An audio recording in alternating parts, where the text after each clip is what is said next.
बॉलीवुड में सलमा आगा वो अभिनेत्री रही जिनका करियर गायिका को चलते आगे बढ़ा। पहली फिल्म निकाह में दिल के अरमा आंसुओं में बह गए गाकर सलमा रातों रात छा गई। उनका जन्म 25 अक्टूबर 1956 को पाकिस्तान के कराची में हुआ था, लेकिन वह मूलतः ब्रिटिश नागरिक रही। हालांकि साल 2016 में उन्हें भारतीय नागरिकता मिल गई। निकाह एक नायिका प्रधान फिल्म थी, इसलिए किसी स्टार एक्टर की बजाय दीपक पराशर और राज बब्बर जैसे नए एक्टर्स को इस फिल्म में मौका दिया गया। सलमा आगा एक्टिंग के साथ सिंगिंग में पारंगत थी।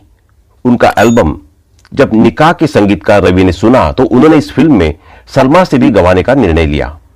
इस पिक्चर में सलमा ने भी अपने गाने खुद गाए थे। यह फिल्म बनकर तैयार हुई और 1982 में जब यह सिनेमाघर में आई तो भूरी आंखों वाली इस अभिनेत्री की खूबसूरती और दिलकश आवाज ने लोगों का दिल जीत लिया। फिल्म निकाह ने लोगों के बीच जमकर चर्चा बटोरी। पति को बेहद चाहने वाली और उसकी बेरुखी से परेशान पत्नी का रोल सलमा ने बेहतरीन तरीके से निभाया था। सलमा ने अपने आप को फिल्म इंडस्ट्री में एक ऐसी अभिनेत्री के तौर पर पेश किया जो एक्टिंग के साथ बेहतरीन सिंगिंग भी कर सकती थी। फिल्म की कहानी के साथ ही इसके गाने भी खूब हिट हुए। अपनी दिलकश और दर्द भरी आवाज से सलमा लोगों के दिलों जहां पर पूरी तरह से छा गई थी। उनकी आवाज में एक ऐसा दर्द और जादू था जिसे सुनकर आज भी महसूस किया जा सकता है। निकाह में बेहतरीन अभिनय के लिए उनको फिल्म फेयर अवार्ड के लिए नामांकन भी मिला, जबकि बेस्ट फीमेल सिंगर का अवार्ड भी उन्हें मिला। निकाह फिल्म की कामयाबी ने ही सलमा को डिमांडिंग मटेरियल बना दिया। उनके पास ढेरों फिल्मों के ऑफर आने लगे और उन्होंने कई फिल्में साइन भी की। उन्होंने मुंबई में बसने का इरादा भी कर लिया। पहली फिल्म से मिली सफलता के बाद सलमा एक के बाद एक गलतियां करती चली गई, जिसके चलते वो ना तो निर्माता निर्देशक की उम्मीदों पर खरी उतरी और ना ही दर्शकों के। इसके लिए पूरी तरह से जिम्मेदार वही थी। जिंदगी में जब उनको अपने करियर पर ध्यान देना था तब वो इश्क के चक्कर में ऐसी उलझी कि बॉलीवुड के लोगों ने उनसे दूरी बनानी शुरू कर दी। क्योंकि सलमा अपने करियर को लेकर ज्यादा गंभीर नजर नहीं आ रही थी। हुआ कुछ यूं कि न्यूयॉर्क एक व्यापारी महमूद शिप्रा सलमा के दीवाने थे। वह सलमा को अपनी बेगम बनाना चाहते थे, इसलिए प्रोड्यूसर बनकर उन्होंने सलमा को लेकर बेगम साहिबा और बेबसी नाम से फिल्म बनानी शुरू कर दी। उनके इश्क के चक्कर में सलमा कई अच्छी फिल्मों के ऑफर ठुकराती चली गई। इसके बाद तो बॉलीवुड के तमाम निर्माता निर्देशकों ने सलमा के नाम पर गौर करना बंद कर दिया। इधर महमूद ने जो फिल्में सलमा के लिए बनानी शुरू की थी वो आधी भी नहीं बन पाई थी कि इश्क का बुखार उतरने लगा और दोनों अलग हो गए। निकाह के बाद सलमा ने भी बी सुभाष की कसम पैदा करने वाली की थी।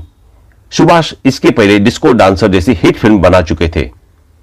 सलमा ने इस फिल्म में निकाह से एकदम अलग रोल निभाया। उन्होंने इस फिल्म में गाने भी गाए और वेस्टर्न स्टाइल में मिथुन के साथ डांस भी किया, जिनमें वह बिल्कुल मिसफिट नजर आई और उनकी एक्टिंग भी इस फिल्म के हिसाब से अच्छी नहीं रही। इसके बाद 1985 में आई उनकी दो फिल्में बुरी तरह फ्लॉप रही, जिसमें पहली राजेश खन्ना के साथ ऊंचे लोग और दूसरी राज बब्बर के साथ सलमा थी।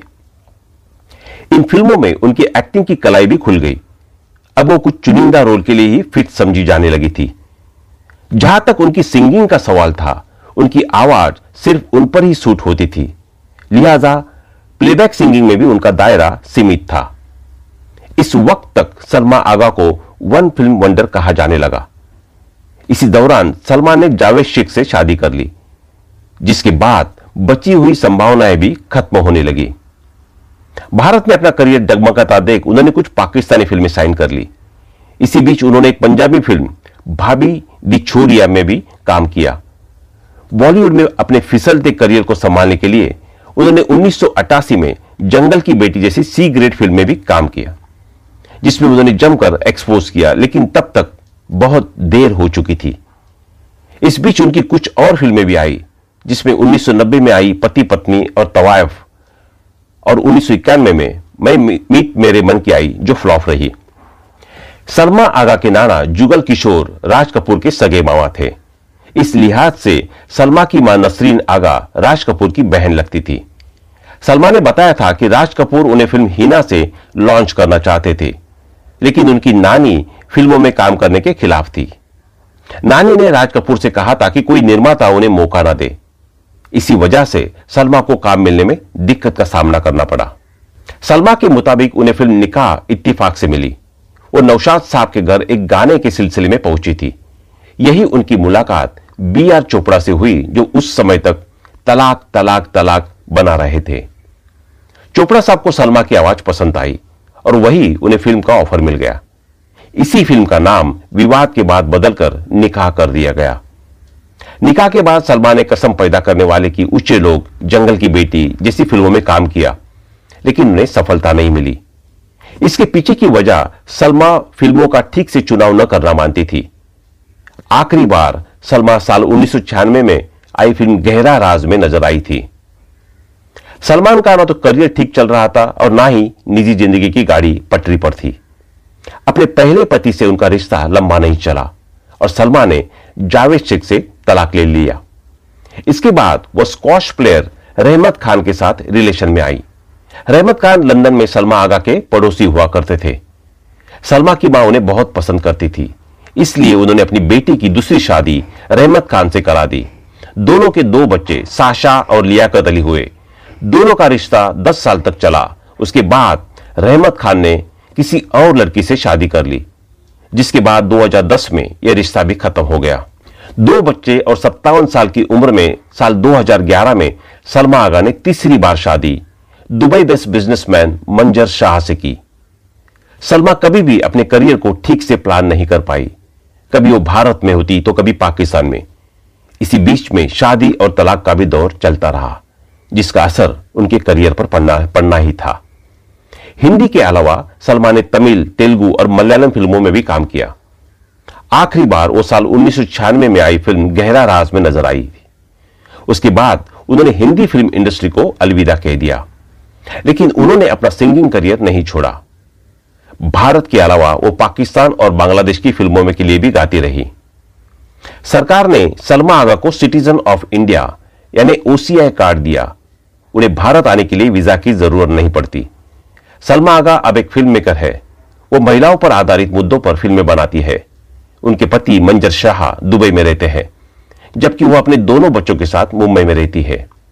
उनकी बेटी साशा ने बॉलीवुड में फिल्म औरंगजेब से एंट्री की। सलमा हिंदी सिनेमा में बिजली की तरह चमकी जरूर, लेकिन उनका करियर काफी छोटा रहा।